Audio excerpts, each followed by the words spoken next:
So I'm reading my devotional here just to get my day started, and I wanted to go back a few weeks to read you all one that really stuck out to me. So whenever I read my devotionals and there's one that really kind of like packs a punch or stands out, I'll put a little sticky tab on it. And there's one here that I want to read that I think could be beneficial for many of you. But it says, "Come to me with a teachable spirit that's eager to be changed. A close walk with me is a life of continual newness. Do not cling to old ways as you step into a new year. Instead, seek my face with an open mind, knowing that your journey with me involves being transformed by the renewing of your mind. As you focus your thoughts on me, be aware that I am fully attentive to you. I know and understand you completely. My thoughts embrace you in everlasting love. I, I also know the plans I have for you, plans to prosper you and not to harm you, plans to give you hope and a future. Give yourself fully to this adventure of increasing attentiveness to my presence." And so I really love that because I think it's just a reminder that, as we continue to go through this new year, we should be shifting our focus on from us and what we want and what our desires are and what our plans are to God, and trying to ensure that we see through God's eyes. We see through God's perspective, that we have, a God POV versus a worldly POV or just our own POV, because many times the two don't connect. Many times there's a disconnect between what we think, what we believe, what we want, what the world thinks, what the world believes, what the world wants, and then what God thinks and what God wants and what God believes. Many times there's a disconnect there. And so our goal should be ensuring that we are in alignment with the plans that God has for us, which I really loved here how it says that I also know the plans I have for you, plans to prosper you and not to harm you, plans to give you a hope in the future, which I believe that's Jeremiah 29:11. And so I believe that's the same scripture where God says to Jeremiah, before I formed you in the womb, I knew you, which means that before you were even a thing, before you were even a little embryo, before you were even in your mother's womb, God knew you.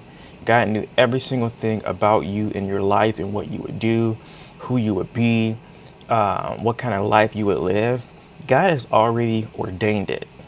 And so who are we to come here on earth and just think that I know it all, I'm going to do my thing, I'm going to do what I want? Where it's like, no, if you are here, you were sent here for a purpose.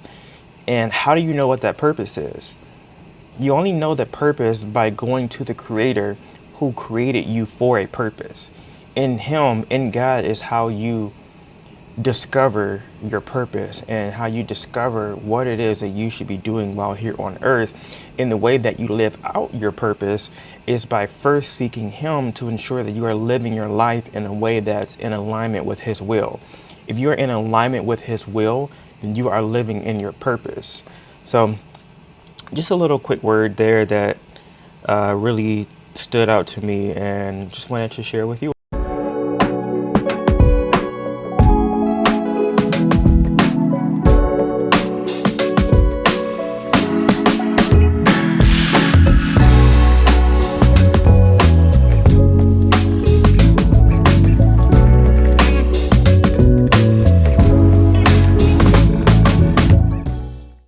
Okay, so today I am meeting with two students. It's actually not too bad of a day. It's not too busy, but I'm meeting with two college students. Well, one is a senior at a university, and the other is a recent graduate. She graduated last year. So just meeting with them both to answer some questions that they have about, careers in fashion, how to get opportunities in fashion, and just share some tips, some of my own advice, some of my own, things that I can share that I believe can help them navigate and find an opportunity in the space that they want to be in, which I really, really love doing those types of things where I like having those conversations. I like having those calls to help students, especially students who come from similar backgrounds like me, where you don't have the connections, you know you don't have the experience, you don't have the internships in fashion brands or fashion companies, but yet and still it's what you want to do. Also, you don't live in an area where fashion opportunities are prevalent. That was me. And so whenever I come across people and students, early career professionals who come from that kind of background, I always like having conversations with them just to share, my own experience, and hope that in some way, shape, or form that there are some nuggets that can help them navigate their journeys. And actually, one of the things that I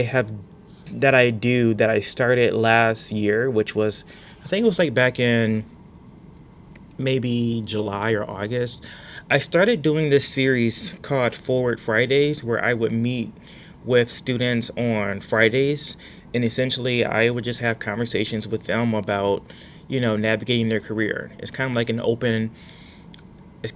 open office hours, where I'll schedule time on Friday where students can connect with me and just ask questions that they may have, where they may be looking for me to share my insight, my tips, my advice to help them navigate their journeys. And so that's been really, really fun since I've been doing that. I've really been enjoying being able to have the opportunity to pour into other students who are just trying to navigate their careers, trying to get things started, trying to get their start off the ground. And so that's been really fun for me to do, and it's a way for me to give back. I don't often like go out and volunteer or go to organizations and like serve food or clean the streets. I don't really do that in terms of volunteering, but I look at this as a way for me to give back. And so I meet with students and I volunteer my time to share my tips and my advice and my insight, and things that I think can help them navigate their journeys. And so I am doing very good. I am just getting my day started, getting my Monday started. Barrier for you. So one of the things that I would say that would help, that maybe if I were you, I would focus on right now, is being very, very intentional on how can I create my own opportunities in this moment just to get experience or just to build up my portfolio so that I can then include it on my resume. And I don't necessarily think that it has to be you doing marketing or events or those physical sides of marketing in fashion. I think it can be in any industry, because those skill sets will translate over to whatever industry that you want to go into. And so I would, if I were you, it may be hard landing an internship because you are out of college. However, I would look into volunteering, which essentially can kind of be the same thing as an internship. And so I would look for opportunities or organizations where you reach out and just you offer up your service, or you offer to serve as a volunteer. And that can be at nonprofits that's in your city. It can be for churches in your city. It can be for other smaller organizations. That might be your second biggest barrier, is the location, with you not being in LA, New York, or Miami. And so when it comes to that, because of the area of work that you want to do, more focused in fashion, it's highly competitive. And so a lot of times those opportunities are going to go to the people who are in those cities.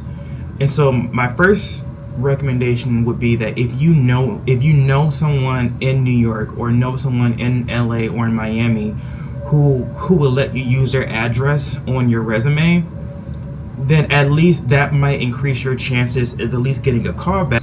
Whereas that you may not be local, but that will at least get you on the phone. However, you just have to make sure that if you get the offer, that you have a way of getting from where you are in Florida to New York in a decent amount of time. So that's the thing that you have to make sure on your end. But if you can use a local address, then that will at least make it appear to the hiring manager that you're local, which means that you can at least have a first round phone call. Pivot. Let me sit down and reset and figure out, okay, so how do I want to proceed from here? And so I think it's okay to have a plan. It's okay to have, a time frame for in which you would like to do things. But I think you need to be flexible on what the path looks like to get there. I'm doing pretty good. It's been a pretty good Monday morning so far. I got up early, went to the gym, had my cup of coffee. Well, I'm up to like 3 cups of coffee right now, which is bad. It's like it's not even noon and I'm already at 3. Your experiences in marketing, you're wanting to go into fashion marketing, and you'll be coming in at an entry level position. Now, the thing that works in your favor versus if you were trying to be like a designer or something, for example, is coming in at marketing. It doesn't necessarily coming in entry level at marketing and fashion, and it doesn't necessarily matter much about the industry that you've gotten the marketing experience in, because you have the hard skills needed to do the job. You'll learn the industry and like the nuances of how to navigate the industry while working in the industry.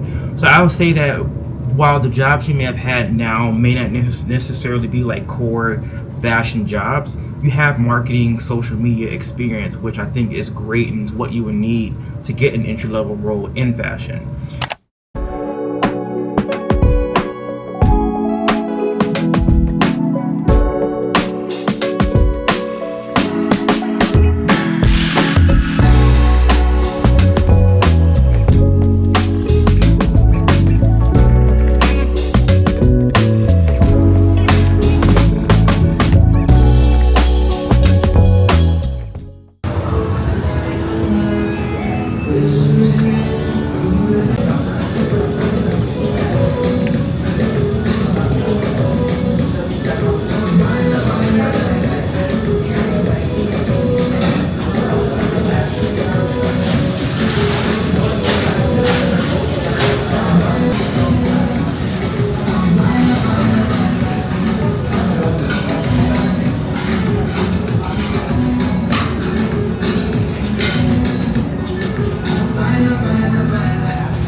Right, so I came out on a little afternoon walk, just taking a quick break from working, and yeah, came for an afternoon walk just to enjoy some of the weather.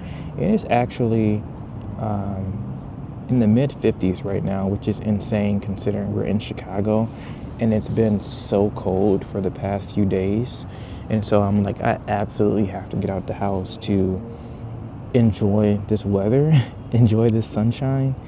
And so I came out for a little walk. I went and got an afternoon coffee, sat there for a little bit. That's one of my favorite coffee shops here in Chicago. It is absolutely delicious. I finished the coffee and just went out on a little prayer walk. One of the things I like to do is just walk and pray, and then just sit in the park and kind of just reflect and be in my thoughts and be in like silent prayer with God. And it just doing that just kind of reminded me that, there are multiple ways. Like, there is no one right way to pray or to talk to God. Like, praying doesn't literally mean, oh, I have to get on my hands and knees and like be in prayer for hours or for a long period of time. You can literally pray at every point throughout the day. And in fact, that's actually how we should live our lives, to where we live a life of prayer, a lifestyle of prayer, to where, in between meetings, we say quick prayers. As we're driving, we say quick internal prayers. As we're walking to, our destination or wherever we're going, like, we can pray, we can commune with God, and He can commune with us. So prayer doesn't always have to mean that I'm literally like making the time to sit here or be on my hands and knees to pray. But just the fact that you can pray by walking, you can pray by doing chores or doing something and you can be in communion with God. And so, yeah, just wanted to share that maybe that's helpful or a word for someone out there who has a busy schedule or a busy life.